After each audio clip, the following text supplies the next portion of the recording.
Hey, it's Fia. Welcome to the part 2 of our reaction video for Startup. But unlike the first episode, hindi ko na siya panonoodin real time and then tsaka ipopost tapos tsaka mag-explain. What I will do now is nanood na ako beforehand and nag-screenshot na lang ako ng mga terms or concepts na pwedeng ipaliwanag. So nagsimula yung episode sa kamustahan. And nasabi niya na mayaman na siya, may kotse, may malaking bahay, malaki yung yearly sweldo niya. Pero hindi naman kasi yun yung measure ng success, 'di ba? You can have all the money in the world but it doesn't mean na you are happy na. Na-complete na ang buhay mo. Kasi sabi nga ni Toby Robbins, success without fulfillment is the ultimate failure.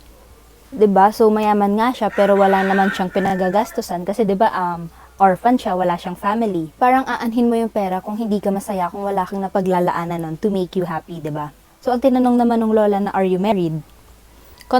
Contradicting to what I said, hindi rin measure ng success yung magka-family ka or mag-asawa ka or sa mga babae yung mag-aanak ka, hindi yun yung measure of success. Ang mahalaga lang talaga is kung ano yung kontento ka sa buhay mo and yung masaya ka, yun yung pinakang ultimate success for me. So, meron din next na scene doon is yung pag-abot niya ng business card niya. Having a business card is important. The business card represents your company brand or your whole business. Not only does it convey important personal contact information such as name, title, email, website, address, phone number, but oftentimes it is also the first exposure to the overall image of your business. So, 'di ba first impression last kasi? So, sa simpleng card lang na yun, so kung maganda na yung layout, kung maganda yung content, andun lahat ng information mo, ay magandang impression na agad yun sa business mo. Mas iko-contact ka nila. Kung sa business card pa lang, maganda na yung appeal, mas may chance na i-contact ka nila. So, nakalagay din doon sa business card niya yung venture capital. Ang venture capital, it is a form of private equity and a type of financing that investors provide to startup company and small businesses that are believed to have long-term growth potential. Venture capital generally comes from well-off investors, investment banks, and other financial institutions. So, ang next kasi natin is cold email. So, ano nga ba ang cold email? A cold email is an email that is sent without prior notice, prior permission from the sender, or you contact the recipient without informing him or her. Cold email shouldn't be confused with spam emails. Spam emails which are sent to countless address at once. So, maraming pinagsesendan without researching the relevancy of the recipient or confirming that the email address itself even exists. So, in contrast, a cold email is generally sent to a qualified prospect. So, sa specific tao na siya. Meaning that at least some research has been done or whether the recipient is a fit or that the email address has been confirmed. So, kung yun ba talaga email address niya and kung legit ba yun and kung yung tao ba is yung hinahanap mo talagang tao, dapat specific na siya. So, that's what cold emails are for. So, yung sa sinabi ni Mr. Han na kung maganda yung business nila, dapat pinipilahan sila ng investors or sila mismo yung nilalapitan, things like that. Mababa yung conversion rate, tapos kung mga ganyang bagay lang din, edi sana sa angel investors sila kumapit, hindi sa mga venture capitalists. So, tama naman siya kasi idea or their business is good. Dapat hinahabol na sila ng investors. Pero bakit pa sila nag-send ng cold email sa kanya na directed lang sa kanya? Positive yon sa pinag-sendan mo or kay Mr. Han kasi meaning no, napili mo siyang investors. Among thousands of investors na meron doon sa kanila, siya yung gusto mong kunin. So parang ganun. Positive yon kay Mr. Han.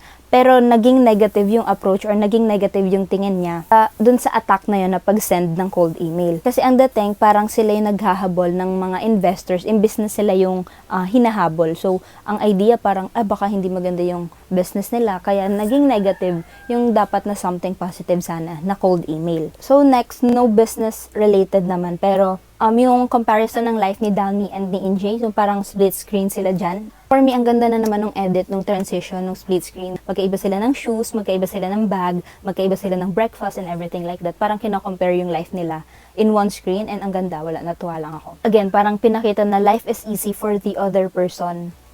And yung isa need mag-work hard, so twice as hard to be twice as near their goal, diba? So, kahit na magkaiba sila ng estado sa buhay, both ay nakaka-experience pa rin ng problems, ganun. So, yung next na gusto kong pag-reactan is yung andaming pila, yung andaming tao dun sa pinuntahang shop or dun sa pagtatrabahuhan ni Dalmi. Ang naisip ko dun is yung sunk cost fallacy. So, ano ba ang sunk cost fallacy? The sunk cost fallacy describes our tendency to follow through an endeavor if we have already invested time, effort, and money into it, whether or not the current cost outweigh the benefits. So, for example, manonood ka ng movie. So, bumili na kayo ng ticket. Tapos pag upo nyo dun sa movie, bakit parang ang pangit? So parang hindi worth it yung bayad. Pero imbis na umalis kayo, tinapos nyo pa rin yung film kahit pa sobrang pangit ng plot, kahit hindi magaling yung mga actors. So, tinuloy nyo pa rin yung movie kahit na ang pangit kasi bayad nyo na. And thinking na sulitin na lang natin yung bayad and tapusin yung film. Pero talaga bang nasulit mo? It doesn't mean na nasulit mo siya kapag nabayaran na and natapos mo yung film kasi hindi ka nagandahan. Yung sunk cost doon is yung time mo. The time you have spent watching that movie, kunyari 3 hours yon tapos 1 hour pa lang bored na bored ka. Tinapos mo pa rin yung remaining 2 hours. So, imbes na yung 2 hours pinang-bond nyo na lang or naglakad na lang kayo sa mall or pinangkain nyo na lang, yun yung sunk cost nyo, yung time nyo mismo, yung 2 hours na in-spend nyo doon, na akala nyo para maging worth it yung bayad, is not actually worth it. Sunk cost siya. Parang cost na hindi mo na maibabalik. Kasi, yun, pinilit mo na lang i-enjoy yung movie kahit hindi naman talaga ganun enjoyable. So, sa scene naman na ito, yung sunk cost is yung nasa consumer, yung mga nakapila dun sa shop nila kasi may inaantay na concert if I'm not mistaken. So, yung time nila dun sa pila nila, sana in-spend na lang nila time to sit down or to go to other places and maghanap na lang ng ibang shop na kahit malayo, yung time na paglalakad mo doon is the same ng time ng pila mo or minsan mas matagal pa yung ipipila mo, so lipat ka na lang sa ibang store. Of course, nobody likes to wait. It's irritating, and at a certain point, people will realize that their time is more valuable than the service or product that they are waiting for. And then, they leave, diba? So sa orders pa nga lang natin online, diba, ayaw natin ng matagal, so gusto natin yung dumadating agad. And companies know this very well. They invest a great deal or amount of money and resources into queuing theory. So, ano ba yung queuing theory? It is a branch of operation research that uses data to determine how long the customers are waiting and how to reduce the waiting time. The queuing theory gives businesses a mathematical model to analyze whether a reduction of waiting time is worth the investment and provides a real sense of how much waiting time is acceptable before a customer goes somewhere else or lumipat sa ibang business. Pero iba ang ginawa ni Dalmi. Sobrang galing niya. Kahit walang binigay na data sa kanya, biglaan yung dagsaan ng tao niya. Pero at an instant, nakaisip siya ng way para mas kumalma yung customer. So yung ginawa niyang pag-play ng music na connected dun sa magko-concert or yung favorite album ng mga nakapila is a way for a consumer to stay. So kahit mahaba yung pila, kung nakikinig ka naman dun sa favorite song mo, okay siya, diba? So maganda yung approach niya dun. And this is the same dun sa mga barbershop or sa mga spa or salon na nagiiwan ng magazine or newspaper na you can read while you're waiting for your turn na magupitan or makapagpaspa or makapagpaderma, mga ganun. Mga ganong simpleng bagay or approach pero sobrang laking tulong noon para sa company. Nakatipid na sila kasi hindi na sila nag-invest sa queuing theory and hindi malaki yung nawala o yung na-loss sa kanila kasi imbis na lumipat yung mga tao sa ibang shop is napamaintain ni Dalmi na nandun pa rin siya sa shop. So sobrang galing niya talaga doon. And ayun, nakapag-set pa siya ng record. So sobrang laking tulong ni Dalmi. Isang tao lang siya pero ang dami niya na-improve para doon sa business. Nabawasan yung sunk cost fallacy ng mga nakapila o yung sa pila nila, nabawasan yung waiting time. Tapos, tumaas yung kita ng shop nila or yun nga, nakapag-set siya ng record kasi napastay niya yung customers. So meron ding part naman dun na rude yung customer kahit na naayos na yung service. So, hindi naman tama na the customers are always right. Kung may mga rude customers, sagutin mo siya or pagsabihan mo na, sir, hindi po dapat ganyan. And yung ginawa ni Dalmi, wala lang. Happy lang ako for her. And ang sad lang kasi nung nakuha niya na yung record or nung parang a-awardan na siya, yung kaibigan niya parang kiniklaim na our record or parang kiniklaim na silang dalawa yung gumawa nun, parang mostly si Dalmi lang naman yung kumilo. So, I hate those kind of person. Ayoko ng mga ganun tao na parang freeload lang, tas tinetake yung hindi para sa kanila. Kinukuha yung achievement na hindi para sa kanila. Parang gusto nila, basta, ayoko ng ganung tao. Share ko lang. So, proceed na tayo dun sa title. So, ang title is The 3 F's, The Friends, Family, and Fools. So, as an entrepreneur, if you're looking for a seed fund or yung mga pera na kailangan mo to start up or para mag-grow yung seed mo na business, your best chance of initial investment may be from one or more of these 3 resources, the family, friends, and fools nga. And in many instances, it is your friends and family that help fund your startups. So, the term fool that is used isn't actually a nice one, but it refers to the fact that such investors have just invested in a business at such an early stage with all the risk involved, and such an early stage in a business have a high potential for failure. So bakit ka mag-i-invest doon kung sobrang aga pa lang nila sa business?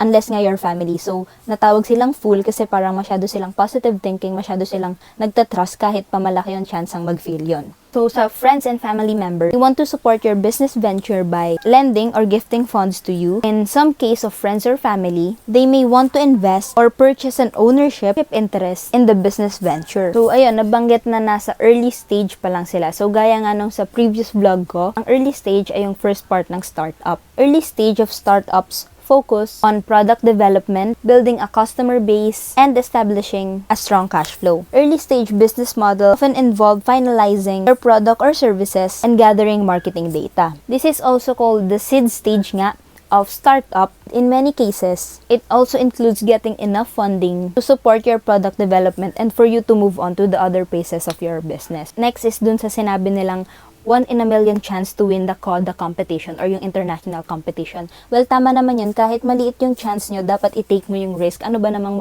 mawawala sa inyo, diba? So, buti sumali sila sa competition na yun. And dapat nag-ready sila nung sa passport para kung hindi man sila manalo, ma-enjoy nila yung flight. And kung manalo sila, at least nandun sila sa awarding ceremony. And kung nandun ka sa stage mismo, there's a possibility that you might gather a lot of potential investors or kahit nga mga partnerships, diba? So, sayang hindi nila naayos yun kasi dumating agad yung tatay. So, yung tatay pala niya, or yung family ni Dosan pala, yung first investor nila dun sa Namsan Tech. So, in this case, both family and a fool yung tatay niya eh. Kasi family, kasi kaya siya nag-invest kasi anak niya si Dosan. And fool naman kasi masyado siyang nauto or I think nagtiwala na after a year mababalik na yung investment niya. Hindi naman ganun kadali yun, lalo na sa industry nila sa AI. Tapos, nung tinanong pa sila kung saan nila ginamit yung initial investment, sabi nila is equipments pero pinambayad na rin nila ng rent, ng aircon, ng electricity, pinambili ng coffee maker, etc. etc. If you're a good entrepreneur or as an entrepreneur, dapat i-manage mo yung money mo, lalo na kung limited yung resources mo. Know how to make sacrifices. Mas ginamit sana nila yung pera to work on their business model or para mapaganda palalo yung prototype. Pero ayun, hindi nga nila yung nagawa. Kaya mas malaki yung chance na mag-back out yung investor nila kahit pa family mo yun. So, maganda naman yung idea nila. In fact, may prototype na sila. So, good thing yun na may prototype silang maipe-present dun sa investor nila. Maganda sanang reason yun to convince your investor to stay kasi onti na lang mailalabas mo na yun sa market and kikita ka na. So, magstay pa sila ng onti and carry na. Pero, ang problema, nagkaroon ng failure or error yung kanilang prototype na pag tinatapat sa face ng tatay, nagiging toilet. Image recognition yun. So, parang nagka-failure or error. So, hindi na naisip ng tatay na hindi na magtuloy ng kanyang investment. Pero ang case kasi, ang prototype, okay lang naman sanang magka-failure or errors kasi hindi pa naman siya yung product na ilalabas mo and for improvement pa lang siya. And then, may point din doon na tama yung ginawa ng tatay. Nagbigay muna siya ng options na if itutuloy niya, kukuha siya ng share dun sa company, kagaya nga nung sinabi ko na some family investors want a share or a part of that company if ever maging successful or mag-boom nga yung business nila. So, dapat din as an entrepreneur na naghahanap na investor para sa startup mo, magbigay ka ng option, lalo na ng mga exit strategy sa mga investor mo. Kasi kunwari, nag-invest sila tapos di kumita yung product or service mo. Yung exit strategy, dun ka magbibigay ng assurance na may maibabalik pa rin sa kanila yung pera, regardless kung kumita yung business mo or hindi. Parang contract signing or merong terms sa paper na pipirmahan nyo na need mo mabalik yung pera at a given time frame so para wala talagang kawala. And once na may assurance na yung investor, more likely mas magpo-proceed sila na mag-invest sa'yo. Unlike kunwari, kapag walang formal contract or walang paper na pinirmahan, usapan lang or by words lang, hindi guarantee na mag-i-invest sila kasi hindi rin naman sila secured kung may babalik ba na pera sa kanila regardless kung naging successful yung business mo or not. So ayaw ni Mr. Han nung Namsan Tech, wala lang. Kasi 3 silang San, kaya Samsan Tech, diba? Ang galing kaya. So, next is yung sa Sandbox. I think, again, it would be great na merong ganito sa Pilipinas. And that's it for the second Vlogmas episode and sa second reaction video natin sa startup. So, I hope you guys liked it and sana may natutunan kayo. And if you enjoyed this video and if you learned something, please like this video, comment down below, and share this to your friends. Subscribe to my channel and click the notification bell para updated kayo sa next uploads ko. And sana talaga umabot na tayo ng 1,000 subscribers before magpasko. So please help me. And ayun lang, remember to keep the world full of sugar and spice and everything nice.